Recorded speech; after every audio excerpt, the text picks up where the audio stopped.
नमस्कार, छत्तीसगढ़ का सबसे बड़ा डिजिटल प्लेटफॉर्म छत्तीसगढ़ में आपका स्वागत है। मैं रघुनंदन पंडा। छत्तीसगढ़ में युवाओं के राजा अगर नायक कहा जाए ओपी चौधरी, जो वर्तमान समय में छत्तीसगढ़ में विष्णुदेव सरकार में वित्त मंत्री है, आज दुर्ग आए हैं। हम उनसे बात करते हैं। कांग्रेस संविधान यात्रा दिवस, भाजपा तिरंगा व विभूषिका दिवस मना रही, क्या कारण?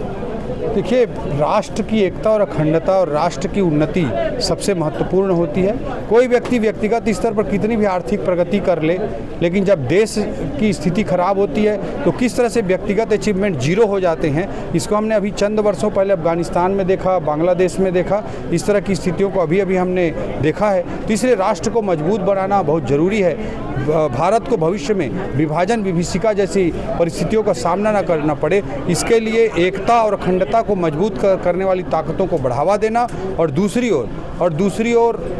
ओर जो ताकतें विभाजनकारी ताकतें हैं, देश को कमज़ोर करने वाली ताकतें हैं, उनसे मुक्ति दिलाना, उन्हें मिनिमाइज करना देश के लिए बहुत जरूरी है। छत्तीसगढ़ कांग्रेस आरोप लगा रही है कि हजार करोड़ रुपए विकास कार्य में भाजपा विष्णुदेव सरकार कर्जा लेती जा रही है। 4000 से ऊपर करोड़ कर्जा हुआ। अभी तक कितना? आप तो वित्त मंत्री हैं। कांग्रेस पैसा कर्जा लेकर के माफिया राज चलाती थी।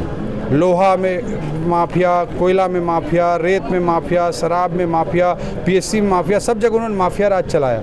और माफिया राज चला करके पैसा को अपने जेब में इकट्ठा करके गांधी परिवार के लिए एटीएम बने हुए थे।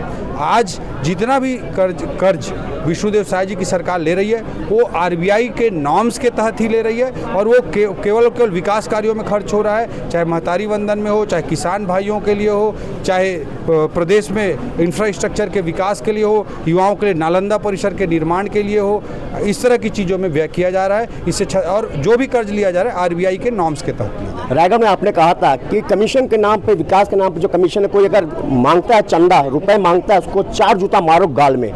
जी, मैंने चुनाव में भी कहा था, क्योंकि कांग्रेस के राज में वहाँ कमीशन व्यवस्था बहुत चरम पर थी। लोग त्रस्त थे, सरपंच, सचिव, सारे डिपार्टमेंट के लोग त्रस्त थे। इसलिए मैंने चुनाव में खुला ऐलान किया था, रायगढ़ का विकास पत्र बनाया था। उसमें भी मैंने पॉइंट लिखा था कि कोई कमीशन खोरी नहीं होने दी जाएगी। और अभी भी मैं खुले तौर पर वहाँ सभी विकास कार्यों के लिए कहता हूँ कि कोई कमीशन नहीं लिया जा रहा है, कोई भी कमीशन नहीं लेने दिया जाएगा। और इसलिए विकास कार्यों में गुणवत्ता लाई जाए और समय पर पूरा किया जाए। पूर्व मुख्यमंत्री भूपेश बघेल आरोप लगा रहे हैं कि जब भाजपा की सरकार रहती है तो केंद्रीय एजेंसी का दुरुपयोग करती है। आपके क्या विचार?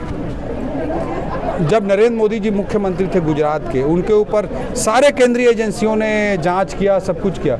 मोदी जी ने एक दिन उस विषय पर कोई राजनीतिक बात नहीं की, कोई ब्लेम गेम की बात नहीं की। वो पूरे इंक्वायरी को कॉन्स्टिट्यूशनल लीगल तरीके से उन्होंने फेस किया। आज इन लोग चोर की दाढ़ी में तिनका वाली बात है। जब आप महादेव ऐप में, कोयला में, शराब में इतने बड़े बड़े माफियागिरी किए गए हैं, तो इतने बड़े बड़े माफियागिरी जो किए गए हैं, उसको जब बाहर आ रहे हैं, इनकी परिसंपत्तियां बाहर आ रही हैं, केंद्रीय एजेंसियां खुद तो किसी को जेल में नहीं डालती हैं, उसमें न्यायपालिका के पास लेकर के जाती हैं। न्यायपालिका जमानत नहीं देने का निर्णय लेती है। तो ये केंद्रीय एजेंसियों के नाम पर मुझे लगता है न्यायपालिका पर सवाल उठा रहे हैं। छत्तीसगढ़ में ऑनलाइन सट्टा महादेव ऐप कब बंद होगा? जब सरकार भूपेश बघेल की थी तो भाजपा आरोप लगा के छत्तीसगढ़ के शासन को काबिज हुई। ये लोग, कांग्रेस के लोग मिले हुए थे महादेव ऐप वालों से, कितना पैसा लिए हैं सब कुछ जांच में सामने आ रहा है। विष्णुदेव साय जी की सरकार और हमारे गृह मंत्री विजय शर्मा जी के नेतृत्व में इस तरह की सभी चीज़ों को समाप्त किया जाए। सुपर सीएम कौन? मुख्य भारतीय जनता पार्टी स्पष्ट अपने नेतृत्व पर भरोसा कर चलती है। तो कांग्रेस के समय सुपर सीएम का सिस्टम था। कौन कांग्रेस के समय में सरकार चलाता था सबको मालूम है।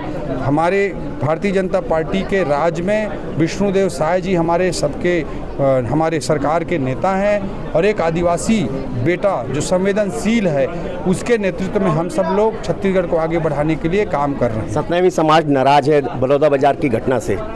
समाज का उसमें कोई विषय नहीं था। कांग्रेस के लोगों की वो साजिश थी, षड्यंत्र था। आज उसके घटना जब हुई, समाज के लोग ही आ करके बताए कि किस तरह से दुरुपयोग किया गया उनके नामों का। जांच चल रही, सब कुछ सामने आ जाएगा।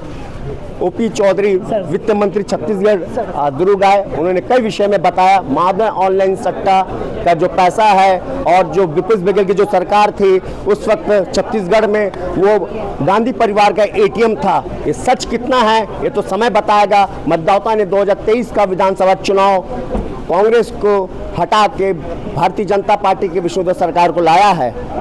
भाजपा कितना अच्छा काम करती है ये छत्तीसगढ़ की जनता भविष्य में देखेगी और बताएगी। आने वाले समय में नगरीय निकाय चुनाव सामने है। रघुनंदन पंडा, छत्तीसगढ़ तक, दुर्ग।